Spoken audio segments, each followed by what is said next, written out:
What if I told you that the weapons carried by the world's most powerful leaders reveal secrets about their fears, their vanity, and their ultimate fate? From Napoleon's ornate pistols to the AK-47 that never left Saddam Hussein's side, from the Colt 45 that won the American West to the golden guns of dictators who trusted no one. Today, we're unlocking the armory of power, and what we discover might change how you see history forever. Stay until the end, because the most shocking weapon on this list belonged to a leader you'd never expect. Let's begin where power and paranoia meet, with the dictators who surrounded themselves with weapons, not just armies. Adolf Hitler carried a Walther PPK 7.65mm, the same weapon he would use to end his life in April 1945. But here's what most people don't know.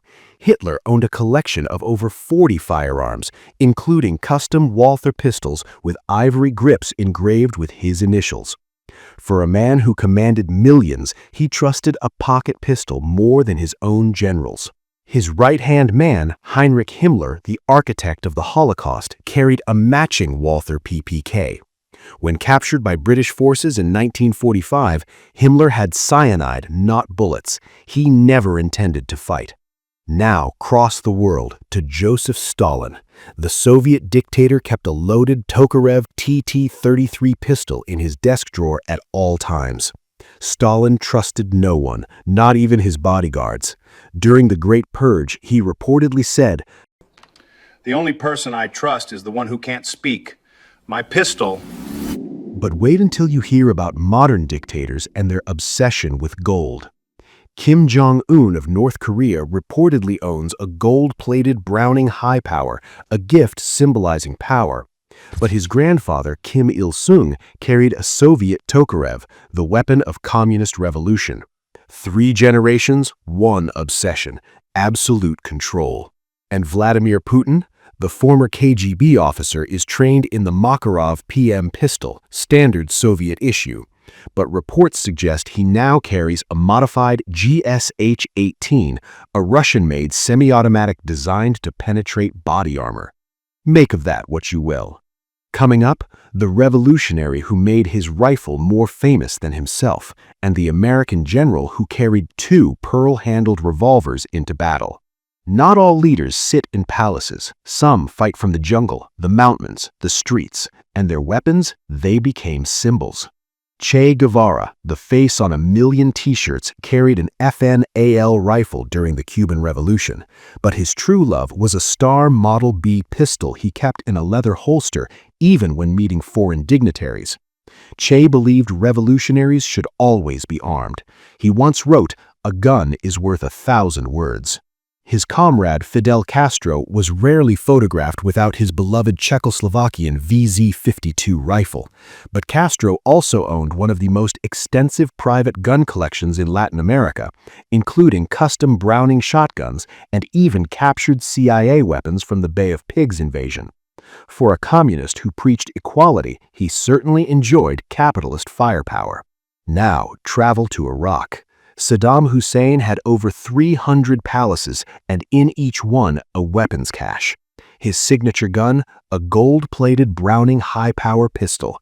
When American forces captured him in 2003, hiding in a spider hole, he had a Glock 18 and an AK-47. The gold pistol left behind in a palace. Even dictators know when to abandon vanity. Osama bin Laden posed with an AK-47 in almost every propaganda video, but declassified CIA reports reveal he actually preferred the Soviet-made Makarov pistol for personal protection, small, reliable, easily concealed. The AK-47 was theater, the Makarov was survival. But here's the twist. One of history's most violent leaders never actually fired a weapon in combat. Benito Mussolini, Italy's fascist dictator, fashioned himself a warrior. He posed with daggers, rifles, even on horseback. But military records show Il Duce never fired a shot in anger during World War I. His weapons were props. His real weapon was propaganda. Contrast that with General George S. Patton, who carried two ivory-handled Colt 45 revolvers, not pearl as Hollywood claimed.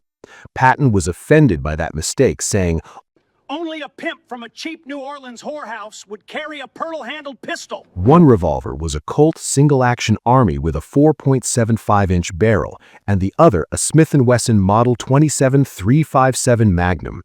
Patton was a trained marksman and Olympic pentathlete. These weren't for show, they were extensions of his identity as a warrior. Winston Churchill, Britain's lion in World War II, carried a Webley .455 revolver and later a Colt .455 automatic. Churchill saw combat in Sudan, South Africa, and the trenches of World War I. When the Blitz rained bombs on London, Churchill inspected the damage with his Colt on his hip. He once said, There is nothing more exhilarating than to be shot at without result. Let's go back further. Napoleon owned a pair of ornate flintlock pistols made by master gunsmith Nicolas Noël Boutet. These weren't just weapons, they were works of art, inlaid with gold and silver.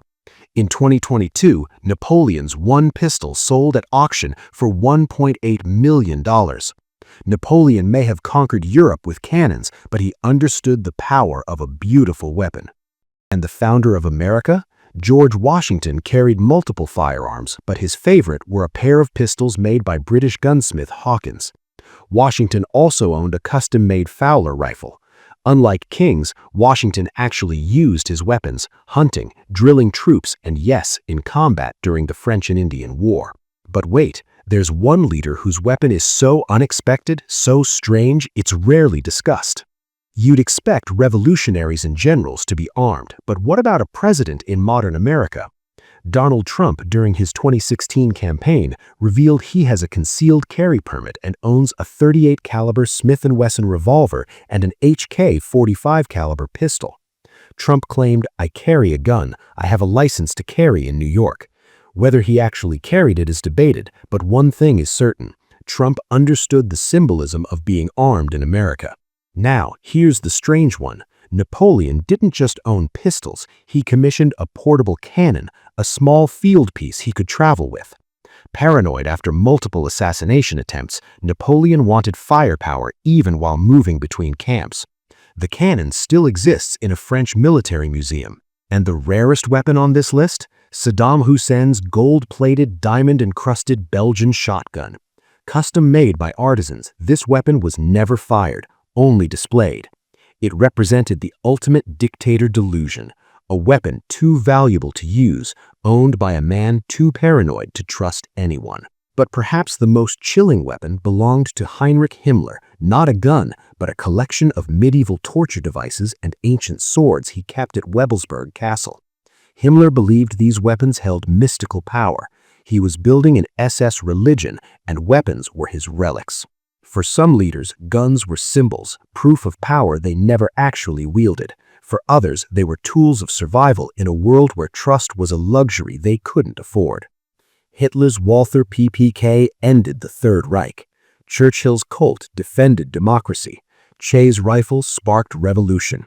And Saddam's gold pistol left in a palace while he hid in a hole. Here's the final secret. The most powerful leaders didn't need the biggest guns. They needed loyalty, strategy, and vision. The gun was just insurance, or in some cases, complete show. If you found this fascinating, let us know. What other secrets of history's leaders should we uncover?